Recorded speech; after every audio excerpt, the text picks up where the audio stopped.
Perkenalkan, nama saya Boy Efrando Nathanael Girsang, NIM 2109050064 dari Fakultas Ilmu Sosial dan Ilmu Politik, Prodi Antropologi Sosial.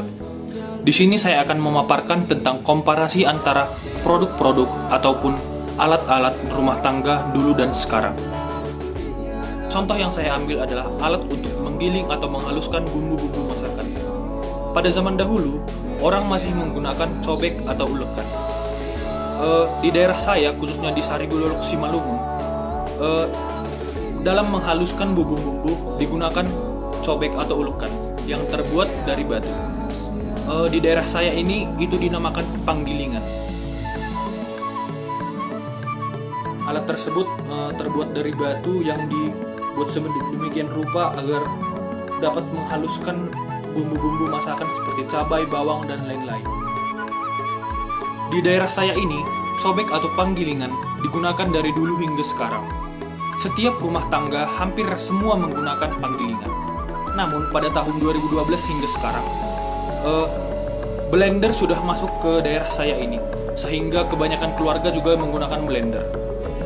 Blender merupakan alat penggiling atau penghalus bumbu-bumbu masakan dengan menggunakan sumber daya listrik. Dengan blender, seseorang dapat menghaluskan bumbu makanan dengan mudah dan praktis. Tinggal memasukkan bahan yang ingin dihaluskan ke dalam dan mencokkan ke arus listrik dan menyalakan, maka blender akan menghaluskan masakan dengan cepat.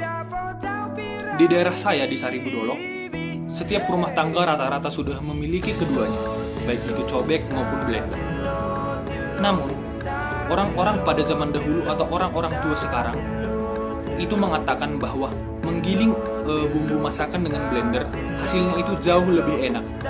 Walaupun mungkin tidak terlalu halus atau bagaimana, namun mereka selalu mengatakan bahwa jika dihaluskan menggunakan blender maka rasanya kurang.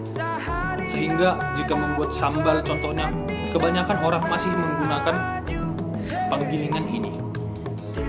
Namun jika ada acara-acara yang mendadak atau membutuhkan waktu yang singkat untuk mempersiapkan segalanya, maka rata-rata orang menggunakan blender karena lebih praktis dan lebih cepat. Di keluarga saya pribadi lebih sering menggunakan panggilingan ini.